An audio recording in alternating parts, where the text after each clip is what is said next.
जय हिंद दोस्तों। आज के हमारे इस वीडियो में हम लोग डिस्कस करने जा रहे हैं एक ऐसी स्ट्रैटेजी जिसे आर्बिट्रेज स्ट्रैटेजी भी कहा जाता है और इसके थ्रू आप ऑलमोस्ट 12 to 14% पर एनम की आराम से इनकम कमा सकते हैं। किसी भी तरह का उसमें लॉस नहीं होगा, किसी भी तरह की कोई रिस्क इन्वॉल्व नहीं है। तो इस स्ट्रैटेजी को समझने की कोशिश करते हैं। इस स्ट्रैटेजी को समझने के लिए सबसे पहले गूगल पे आप मनी कंट्रोल आर्बिट्रेज करके सर्च कर लीजिएगा। आपको ये जो पहला पेज आएगा इसके ऊपर क्लिक करना है आपको। अब इसमें आपको कुछ प्राइसेस दिख रहे हैं स्पॉट फ्यूचर वगैरह के। ये जो प्राइसेस दिखेंगे अभी जो नियर दिख रहा है 28 मार्च का दिख रहा है, इसीलिए मैं नेक्स्ट पे क्लिक कर दे रहा हूँ। हमारे लिए अभी ये नेक्स्ट के प्राइसेस इंपॉर्टेंट है।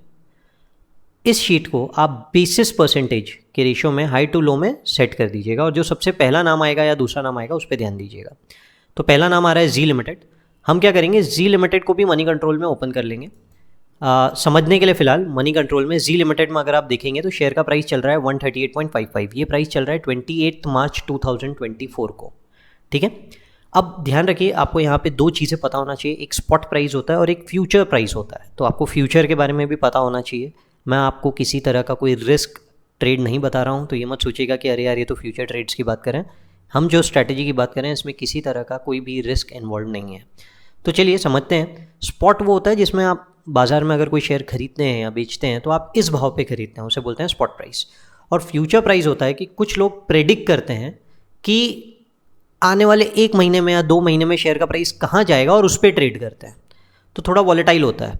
अब अगर आप फ्यूचर पे क्लिक करेंगे तो यहाँ पे आपको डेट्स दिख रही होगी 28 मार्च, 25 अप्रैल और 30 मई, मतलब इन 3 प्राइसेस पे आप ट्रेड कर सकते हैं, उनका बोलने का मतलब है।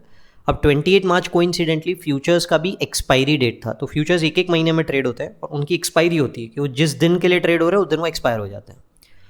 उस दिन क्या होता है, एनएससी पे स्पॉट का जो प्राइस है और जो फ्यूचर्स का जो एक्सपायरी का डेट होता है उस दिन वो दोनों के प्राइस सेम हो जाते हैं। तो एनएससी पे अगर आप प्राइस देख रहे हैं 138.5, फ्यूचर पे भी प्राइस को 138.55 ही मिलेगा। ठीक है, यानी ये दोनों प्राइस सेम हो जाते हैं और हमें इसी एडवांटेज के बारे में बात करनी है। मतलब अभी अगर मैं यहाँ 25 अप्रैल को देखूँ तो 25 अप्रैल को प्राइस दिख रहा है 140.75। जब 25 अप्रैल आएगा तब स्पॉट का प्राइस और ये फ्यूचर का प्राइस दोनों के दोनों सेम हो जाएंगे। और ध्यान रखिए आज जैसे अभी मैं 31 मार्च को ये वीडियो रिकॉर्ड कर रहा हूँ, कल मार्केट ओपन होगा 1 अप्रैल को। आप स्पॉट पे तो ट्रेड कर ही सकते हैं, फ्यूचर जो 25 अप्रैल को एक्सपायर होगा उस पर भी आप ट्रेड कर सकते हैं। तो ये कैसे होगा ये ध्यान रखेंगे और थोड़ा ध्यान में रखेंगे कि मिनिमम कैपिटल इन्वेस्टमेंट यहाँ आपका 7 लाख से 13 लाख के बीच में जा सकता है। मिनिमम उतना अगर आप इन्वेस्ट कर सकते हैं तो ही ये शॉर्ट रिटर्न मिलेगा। और कहीं ना कहीं मुझे लगता है ये ज़्यादा सिक्योर्ड है, एफडी वगैरह में आप जो कमा रहे हैं उससे ज़्यादा सिक्योर्ड यहाँ पे रहता है, क्योंकि ये पैसा आपको एनएससी से मिलता है इसीलिए। तो चलिए मैंने एक एक्सेल शीट ओपन कर दी है चीज़ों को समझने के लिए कि यहाँ पर क्या होगा। हम क्या कर रहे हैं, हम सबसे पहले तो 138.55 मान लेते हैं कि हम जी लिमिटेड का 138.55 पे यहाँ लॉट साइज लिखा है, जितना लिखा है उतने शेयर्स खरीद लेंगे। 3000 शेयर्स 138.55 पे। ध्यान रखिए हमने क्या किया, स्पॉट पे 138.55 पे जी लिमिटेड के 3000 शेयर्स खरीद लिए। यानी 3000 शेयर्स को अगर आप मल्टीप्लाई करेंगे 138.55 से तो आपको करीब करीब 4,15,650 रुपये देने पड़ेंगे इतने शेयर्स खरीदने के लिए। ठीक है, अब हम क्या करेंगे, फ्यूचर में 140.55 का रेट दिख रहा है यहाँ पे। हम लोग अगर यहाँ पे फ्यूचर का रेट देंगे 140.75 टू बी मोर क्लियर, 140.75। ठीक है, अब 140.75 पे हम क्या करेंगे, फ्यूचर का एक लॉट सेल कर देंगे। फ्यूचर का एक लॉट सेल कर देंगे। अब एक लॉट क्या होता है, एक लॉट का मतलब होता है ये जो 3000 शेयर्स मिलके एक लॉट बनता है। फ्यूचर्स में ट्रेडिंग सिर्फ एक शेयर पे नहीं हो सकती, एक लॉट पे होती है। तो हम एक लॉट जो 3000 का है वो सेल कर देंगे इस प्राइस पे।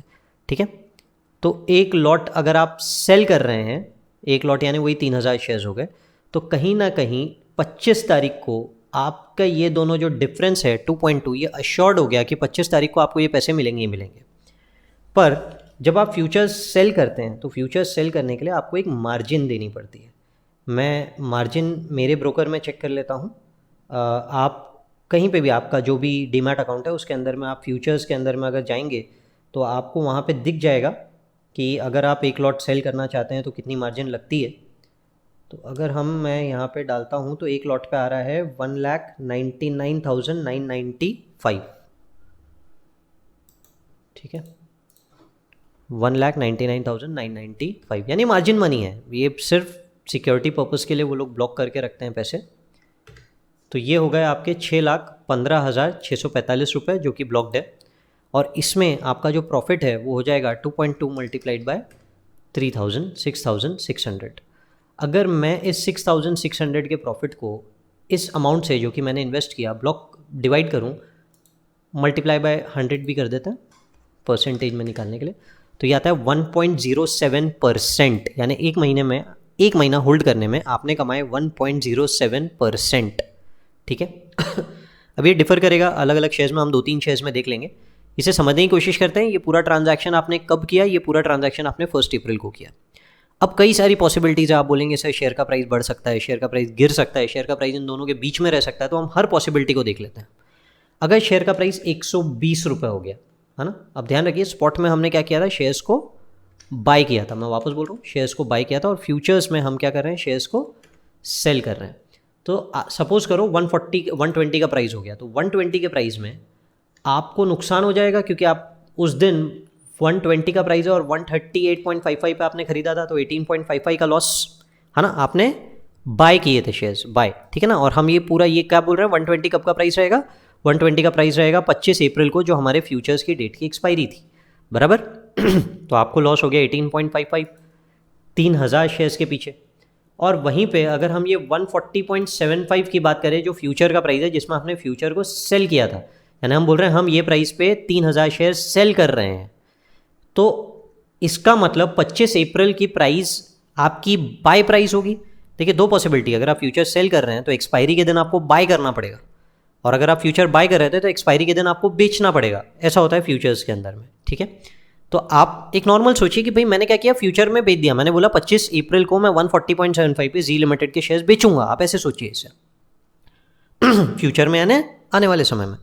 तो 25 अप्रैल को अगर भाव 120 हो गया, तो आपने तो 140.75 पे कमिट किया है बेचने का, तो उस दिन अगर प्राइस 120 हो गया, तो you will have to buy at 120 and you are selling at 140.75। NSC को आपने 140.75 पे सेल कर दिया, बाय करना पड़ेगा 120 पे, तो आपका जो प्रॉफिट है वो हो गया 20.75। आप दोनों का डिफरेंस निकाल लीजिए, तो ये जो दोनों का डिफरेंस होगा वो डिफरेंस आ जाएगा आपका 2.2, यानी आप कुछ भी कर लीजिए ये 2.2 ही रहेगा। मैं फिर आपको बोलता हूँ, सपोज़ कीजिए दूसरा प्राइस ले लेते हैं, 150 रुपये का प्राइस ले लेते हैं हम लोग एक समझने के लिए। तो अगर मैं यहाँ 150 लिख देता हूँ, तो 11.45 जो मैंने शेयर्स खरीदा उसमें कमाई, और फ्यूचर में क्योंकि मैंने 140.75 पे बेचा था, अब मैं 150 पे खरीद रहा हूँ, तो उसमें नुकसान 9.25। कुछ भी कर लो आप 2.2 कमाओगे ही कमाओगे, पर क्योंकि मिनिमम नंबर ऑफ शेयर्स 3,000 खरीदने थे, इसीलिए जो आपका प्रॉफिट है वो हुआ 6,600 रुपये। अब 6,600 पे आपके जो फंड्स ब्लॉक थे एक महीने के लिए वो थे 6,15,000, तो आपने कमाया 1.07%। एक और एग्जांपल ले लेते हैं, जेके सीमेंट हमको अगला दिख रहा है, जेके सीमेंट।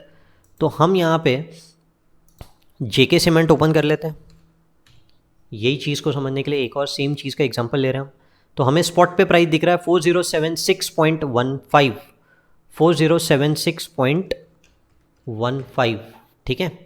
और वहीं जेके सीमेंट का अगर हम फ्यूचर प्राइस देखें, फ्यूचर प्राइस हम लोगों को देखना है 25 अप्रैल का, तो वो दिख रहा है 4140, मैं यहाँ पे लिख देता हूँ 4140। अब इसका लॉट साइज़ अलग होगा, लॉट साइज़ हमको दिख रहा है 250 का, तो 250 शेयर्स लिख देते हैं यहाँ पे, 250 शेयर्स।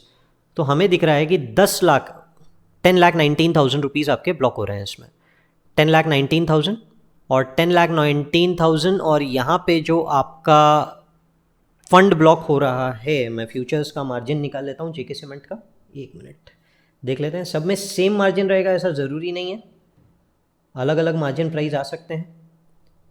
तो जेके सीमेंट का अगर मैं एक लॉट सेल करने जा रहा हूँ तो 181,419 लग रहे हैं, 181,419, ठीक है। तो अब आप डिफरेंस देखिए कि आपने बाय किया 4076 पे, आप फ्यूचर सेल कर रहे हैं 4140 पे, तो प्रॉफिट दिख रहा है 63.85। ओवरऑल प्रॉफिट जो है वो यहाँ पे मैं मल्टीप्लिकेशन चेंज कर देता हूँ, 250 शेयर्स से मल्टीप्लाई होगा, तो ये आ रहा है 15,963, कितने पैसे ब्लॉक हुए? 12 लाख रुपीज़ ब्लॉक हुए। ये कितना परसेंट बनता है इसका? 1.32%। 1.32% एक महीने का, मल्टीप्लाई बाय 12 कर दीजिए आप, ऑलमोस्ट अच्छे खासे लेवल पे पहुंच गए। हम वही 150 का प्राइस रखते हैं, कोई फ़र्क नहीं पड़ता उस बात से। 4076 का शेयर एकदम गिर गया, कंपनी की हालत ख़राब हो गई और 150 पे पहुंच गया, तो आपको नुकसान हो गया 3926 पर, क्योंकि आपने फ्यूचर 4140 पे सेल किया था। 150 पे आप शेयर को बाय करेंगे तो 3990 का प्रॉफिट। कुछ भी कीजिए आपका मुनाफा वही रहेगा 63.85। तो ये खासियत है और आप अच्छा खासा अमाउंट कमा सकते हैं। अब ये ध्यान रखिए, आपने एक महीने में कमाया है, अगर आप इसे 12 महीने पकड़ेंगे तो 15.95% पहुँच रहा है। मैं आपको बोल रहा था 12 to 14% आप आराम से कमा सकते हैं, कुछ शेयर्स में कम, कुछ शेयर्स में ज़्यादा, इस तरीके से ये पूरा का पूरा होता है। आई होप ये वीडियो आप लोगों के लिए हेल्पफुल रहा होगा। मैंने बहुत संक्षिप्त में, बहुत शॉर्ट में चीज़ों को समझाने की कोशिश की है। हेल्पफुल रहा होगा मैं उम्मीद करता हूँ। अगर पसंद आया होगा वीडियो तो लाइक ज़रूर कर दीजिएगा और चैनल सब्सक्राइब कीजिएगा, क्योंकि ऐसी कई सारी चीज़ें हम लोग आने वाले दिनों में लाते रहेंगे। जय Hind and thank you for watching the video.